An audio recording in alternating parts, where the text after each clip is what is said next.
16 বছর পর আজ আমি একটা বাড়ির সামনে দাঁড়িয়ে আছি। হ্যাঁ, বাড়িটা আমার নিজের বাবার বাড়ি। আপনারা ভাবছেন তো নিজের বাবার বাড়িতে কেউ 16 বছর বাদে বাড়ির সামনে দাঁড়িয়ে আছে, কিন্তু কেন? তাহলে আসেন ঘটনাটা একটু বলি, পুরোটা গল্পের মাঝে জেনে নিতে পারবেন। আমি আদিব আল ইহসান, আমরা দুই ভাই ও এক বোন। আমি মেজো, ভাইয়া বড় আর ছোট বোন আরিশফা। বাবা এই শহরের নামকরা বিজনেসম্যান আফজাল আল ইমরান। মা একটা সরকারি কলেজের প্রিন্সিপাল। মায়ের পেশাটা শখের বশে পালন করা। ভাইয়া আশরাফ আল ইহসান আমার 3 বছরের বড় আর বোনটি আমার 4 বছরের ছোট। ভাইয়া ছোট থেকেই আমাকে খুব একটা সহ্য করতে পারে না। যেহেতু বাবা মা দুজনেই ব্যস্ত মানুষ, তাই আমরা তাদের সংস্পর্শ খুব কমই পেতাম। বাসায় সার্ভেন্টরা আমাদের দেখাশোনা করত। এর মধ্যে আমাদের খেলাধুলা বেড়ে ওঠা হতে থাকে। আর ভাইয়া নানাভাবে আমায় অবহেলা করে, যেগুলো আমার ছোট মনে অনেক খারাপ লাগতো, কিন্তু কিছু বলতাম না, সব চুপচাপ সহ্য করতাম। আমার এই চুপ করে সহ্য করাটা ভাইয়া আমার দুর্বলতা ভেবে নেয় আর বাবা মায়ের কাছ থেকে আমায় নানাভাবে বকা খাওয়াতে শুরু করে। একদিন খেলার মাঝে ছোট বোন আরু ভাইয়ার কারণে ব্যথা পায়, কিন্তু ভাইয়া বাবা মা আসার পর দোষটা আমার ঘাড়ে চাপায়। যেহেতু আরুর আঘাতটা বেশি ছিল, তাই বাবা মা আমার উপর অনেক রেগে যায়। আমার কোনো কথাই না শুনে বাবা আমাকে অনেক মারে, আর মা উনি সামনে থেকে সবটা দৃশ্য দেখতে থাকে। মারা শেষ হলে উনারা আবার আরুকে নিয়ে ব্যস্ত হয়ে যায়, আর ভাইয়া সে আমার দিকে তাকিয়ে মুচকি হেসে চলে যায়। সেদিন আমার খুব রাগ হয়, রাগ করে বাসা থেকে বেরিয়ে যাই। আর আজকে আবার 16 বছর পর বাড়ির সদর দরজার সামনে দাঁড়িয়ে আছি, তবে বাড়ির ছেলে হিসেবে নয়। 2 মাসের জন্য এই বাড়ির একটা ঘর ভাড়া নিয়েছি। যদিও ভাড়া দিতে চাইনি, অনেক রিকোয়েস্ট করে ভাড়া নিয়েছি,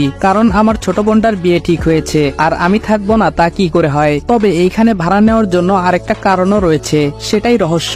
আমি কলিং বেল চাপতেই একজন ভদ্রমহিলা দরজা খুলে দিলেন। আমার বুঝতে বাকি রইল না ইনি আমার মা। খুব ইচ্ছে করছে মাকে জড়িয়ে ধরি, কিন্তু না, আমার ভিতরে অনেক অভিমান জমে আছে। এত সহজে তা ভুলে যাই কি করে? আমার কাজের জন্য চাইলে অন্য বাড়ি ভাড়া নিতে পারতাম, কিন্তু ছোট বোনটার জন্য বারবার মন বলছে এই বাড়িতেই থাকবো। মা বলল, কে তুমি বাবা, কাকে চাও? আমি বললাম, আমি রাজ। আসলে আন্টি, মিজান সাহেব আমার জন্য এই বাড়িতে 2 মাসের জন্য একটা ঘর চেয়েছেন।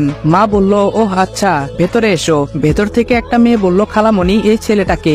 মা বলল, কে এই ছেলেটা? ও আমাদের বাড়িতে 2 মাসের জন্য থাকবে। বুঝতে পারলাম উনি আমার খালাতো বোন, ঈশিতা জামান ঈশি। ভ্রু কুচকে আমার দিকে তাকিয়ে কোথায় যেন চলে গেল। উনার পরিচয়টা একটু দিয়ে নেই। উনি আমার খালামণির মেয়ে ঈশিতা জামান। আমি যখন এই বাড়িতে ছিলাম তখন খালামণিরা আমেরিকায় ছিলেন, কখন দেশে এসেছেন কে জানে। যাই হোক, বাদ দিন, আমরা সামনে এগোই। মা বলল, আরু, এই আরু। আরু বলল, বলো আম্মু। আম্মু বলল, এই যে ওর নাম রাজ, 2 মাস আমাদের বাড়িতে থাকবে, ওকে ওর ঘরটা দেখিয়ে দিয়ে আয়। আরুও আমার দিকে ভ্রু কুচকে তাকিয়ে আছে। বুঝলাম না আমি কি এলিয়েন নাকি। আরু বলল, চলুন ভাইয়া, 2 তলার বিশাল রুমে আমার থাকার ব্যবস্থা করা হয়েছে। আরু বলল, এটাই আপনার রুম, থাকুন, আমি গেলাম। আমি বললাম, আচ্ছা। রুমটা ঘুরে দেখতে লাগলাম। রুমটা আমার না। অনেক ইচ্ছা হচ্ছিল নিজের রুমটায় যাওয়ার, কিন্তু সেটা তো সম্ভব না। বসে বসে এসব ভাবছি, তখনই মা আসলেন আমার রুমে। মা বলল, বাবা আসবো? আমি বললাম, আসুন, জিজ্ঞেস করার কি আছে? মা বলল, তুমি তো এখানে একাই থাকবে তাই না? আমি বললাম, জি। মা বলল, ঠিক আছে বাবা, তাহলে তুমি আর ভাড়াটিয়া হয়ে থাকার দরকার নেই,